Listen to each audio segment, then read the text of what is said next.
हुज़ूर सल्लल्लाहु अलैहि वसल्लम फरमायो क़यामत खां अॻु में माप ऐं तौर जे अंदरि कमी कई वेंदी।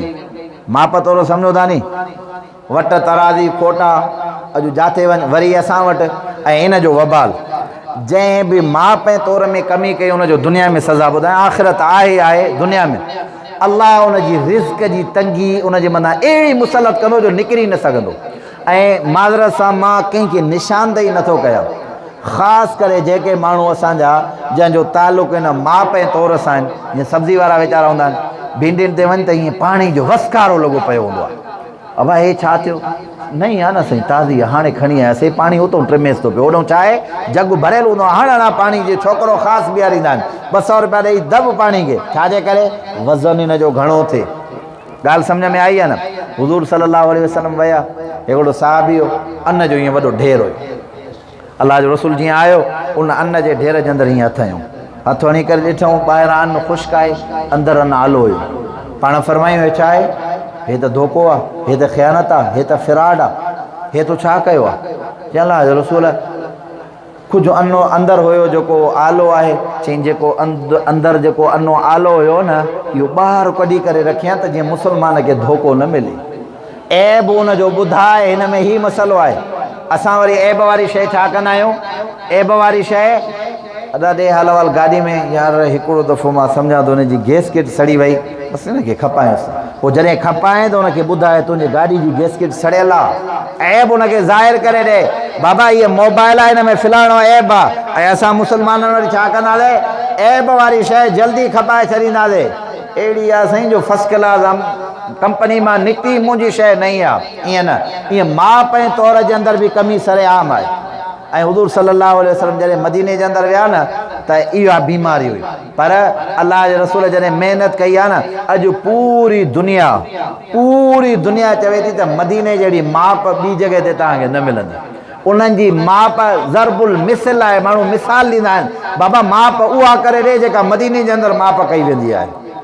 पोइ जॾहिं इंसानु हिन माप ऐं तौर जे अंदरि कमी कंदो आहे, तॾहिं बि अल्लाह तबारक व तआला उनजे मथां रिज़्क़ जा मामला तंग करे छॾींदा। पोइ रड़ियूं कंदा आहिनि, ख़ासि करे सब्ज़ी वारा, साईं कमायूं था, बरकत कान्हे का, इहो पाणी न हणो महिरबानी करे हिननि खे। असां जहिड़ा मौलवी ईंदा, असांखे त तव्हां मिंट में ठगे ठाहे करे, साईं नओं ताज़ो आहे, फ्रेश आहे, असां बि चवंदासीं बिस्मिल्लाह बाबा फ्रेश आहे। या कंहिं बि माण्हू सां धोखो फिराड करणु, इहा किथां जी इंसानियत आहे? हुज़ूर सल्लल्लाहु अलैहि वसल्लम फरमायो जानवरनि वांगुरु माण्हू ज़िना कंदा।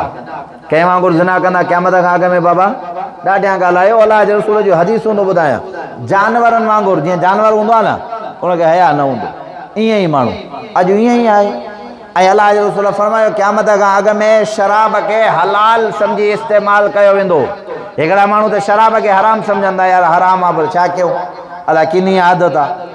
पर हिकिड़ा माण्हू वरी शराब खे हलाल, वाह साईं वाह, अलाह उते शराब पीआरींदो, वरी पोइ दुनिया में जन्नत में जॾहिं ख़ुदा शराब ॾिनो आहे, पोइ दुनिया में कीअं हराम आहे? मन क़ुर जे आयत जो सराहतन इनकार।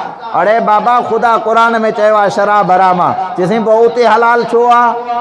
अरे बाबा उहा अल्लाह तबारक व तआला पंहिंजे क़ुर्ब जा प्याला नसीब कंदो। उनजो हिनजो इहा दुनिया जी गंदी किनी बदबूदार शइ आहे जेका इंतिहाई ख़तरनाक आहे, इहा हराम आहे। चए उहा हलाल आहे त पोइ हीअ बि हलाल आहे, उते पीअणु हिलाल आहे त हिते पीअण बि हिलाल आहे। न क़ुर जी ॿुधाई, न हुज़ूर जे तालीम जी ॿुधाई। ज़िना ईअं आम हूंदो, जानवर वांगुरु।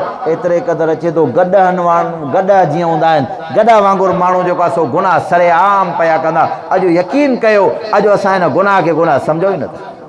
तव्हां असां वटि अञा रवाज घटि आहे। पंजाब जे अंदरि जॾहिं शादी वग़ैरह थींदी आहे न, पोइ शादी वग़ैरह जे अंदरि छा कंदा आहिनि? मायूं घुराईंदा आहिनि। पोइ हुते चङा भला माण्हू वेठा हूंदा, उहा पई नचंदी, असांजा मुस्लमान वेठा ॾिसंदा आहिनि। पोइ जॾहिं इहे मामला थींदा, पोइ इंतज़ारु कयो पथर जे वसण जो आसमान तां, शकुलुनि जे तब्दील थियण जो इंतज़ारु थियो, ॻाढ़नि तूफ़ाननि जो इंतज़ारु कयो, इहे ॻाढ़ा तूफ़ान ईंदा, ज़मीन जे धुॾण जो इंतज़ारु कयो। जेकॾहिं अहिड़ा मामला थींदा त पोइ अल्लाह तबारक व तआला तव्हां ऐं असांखे मथां इहे अज़ाब बि ज़रूरु बज़रूरु मुसलत फरमाईंदो। अल्लाह जे रसूल फरमायो क़यामत खां अॻु में माण्हू हिकिड़े माण्हू खे सलाम कंदा, पर छो?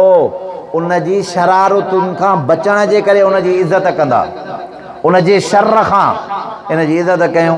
चोर खे माण्हू वेंदो न, चोर को सुठो ठाऊ को धाड़ियल हूंदो, माण्हू चवंदो अस्सलाम वालेकुम, वालेकुम अस्सलाम। चोरनि जी इज़त बि वॾेरड़नि वटि वरी घणी हूंदी आहे। बहरहाल अब दे आल वाल हे तो चोर खाना वॾो हीअं सफ़ा ठाऊ को था अबा इन भागे जी इज़त क्यों सुभाणे मथां असांजा लोड़ा लताड़े अची करे सामान खणे माना उनजे शर खां बचण जे करे उनजी इज़त कंदासीं दिलि सां उनजी इज़त मथां कंहिं जॻह ते असांखे गिरफ़्तार करे या कोई अहिड़ो ज़ालिम आहे जाबिर आहे फासिक आहे फाजिर आहे उनजे शर खां बचण जे करे उनजे सलाम कंदासीं वाह मोहम्मद मुस्तफ़ा अहमद मुश्तबा सल्लल्लाहु अलैहि वसल्लम 1400 साल पहिरीं तो ॿुधायो अल्लाह जो कसम आज ॾिसूं था पंहिंजी अखियुनि सां इहा ॻाल्हि माण्हू काफ़ी माण्हुनि खे उनजे शर खां बचण जे करे उनजी इज़त जे करे न उनजी मोहबत जे करे उनखे सलाम न कंदा हो जॾहिं अॻिते वेंदो त यार छा कयूं मजबूरी आहे इन माण्हू खे जेकॾहिं सलाम न कंदासीं त असांजे लाइ वॾो मसइलो आहे अल्लाह खां दुआ आहे अल्लाह अमल जी तौफ़ीक़ अता फ़रमाए।